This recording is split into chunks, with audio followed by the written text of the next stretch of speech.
Salut, c'est la Lorraine Insolite. Nous allons découvrir ensemble le plus grand jeu de chasse au trésor au monde. Le géocaching a de très nombreux adeptes et plus de 3 millions de boîtes sont dissimulées aux quatre coins de la planète. Mais en Moselle, Guy, lui, sort des sentiers battus et il fabrique des géocaches extraordinaires et insolites. Il va nous livrer ses secrets de fabrication.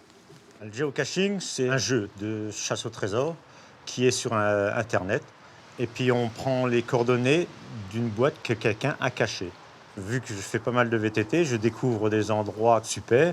Donc je veux les faire découvrir des tranchées, des monuments, la frontière de 70 avec les bornes, des mille choses. Le géocaching, c'est vraiment une passion pour toi, hein? Ah oui, je passe des jours à créer, des jours à chercher, des jours à trouver des endroits où poser des boîtes. C'est une vraie passion. On se creuse un peu la tête, puis la nuit, ça te réveille, et puis on dit « Oh, tiens, ça c'est pas mal », et puis voilà. Là, tu as des boîtes très sophistiquées devant toi. Comment ça fonctionne exactement? Les géocacheurs, ils arrivent devant cette boîte. Ils voient un cadenas, donc ils se demandent comment on va l'ouvrir. Puis là, ils voient un petit truc qui sort. C'est bizarre, ça n'a rien à faire là. Puis comme ils sont curieux, ils regardent à l'intérieur, évidemment. Et puis ils voient une ficelle. Comme les enfants, ils vont à la pêche. Et voilà, ils trouvent une étiquette. La chaîne te donnera la solution. Ils ne comprennent pas trop, ils regardent, puis d'un seul coup, elle tient sur le 1. Et là, ils ont tout compris. Et puis, ils font le tour des chiffres. Et ça s'ouvre. Et voilà, c'est Et là, magique. il y a la fameuse boîte, Le trésor. le trésor, avec le logbook. Ils signent leur pseudo, ils mettent la date, ils mettent l'heure. Et la suivante, c'est avec une force centrifuge. Oui. Un petit gadget encore qui est...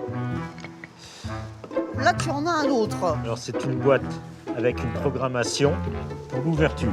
Il faut qu'ils viennent avec une batterie externe si on veut. Oui. Là, il faut allumer une LED verte. Donc ils sont là, ils cherchent. Après, ils voient une bille. Comme les géocacheurs ne sont pas bêtes, ils voient un trou, ils mettent la bille dedans. Ils tournent.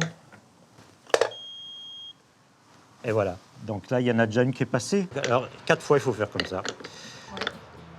Donc là, je le fais un peu plus rapide. Voilà. Et voilà les badges. Mauvais badge.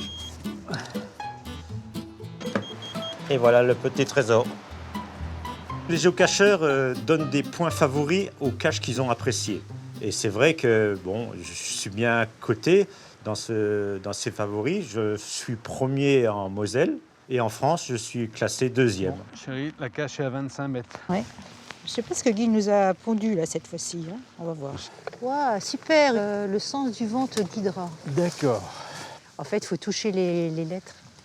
C'est un peu comme les gosses qui vont à Disney. Ben, nous, on va faire les caches de Guy. Ce type de cache, on les trouve très peu en France. Nous, on a la chance d'avoir un créateur de génie. Les trouver, c'est toujours assez facile. Mais quand on arrive dessus, on se dit quel va être le casse-tête. Ça nous est déjà arrivé de passer 10 minutes, un quart d'heure sur la boîte avant de l'ouvrir. Alors Guy, ton travail a vraiment évolué au fil du temps. Maintenant, tu fais de la 3D. Hein. Là, je crée un système d'ouverture commandé par une programmation, en fin de compte. Donc là, je crée le dessin et je l'imprime en 3D. Voilà la pièce qui est fabriquée par mes soins. Donc, elle va servir comme système d'ouverture et de fermeture qui se positionne ici.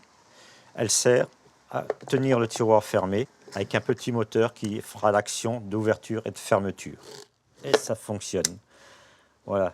Guy, merci beaucoup de nous avoir livré certains de tes secrets de fabrication, mais tu as déjà de nouveaux projets. Oui, un nouveau projet de 8 km de long avec 21 caches. Bon, ben, il ne nous reste plus qu'à faire notre propre géocaching. Merci beaucoup, Guy.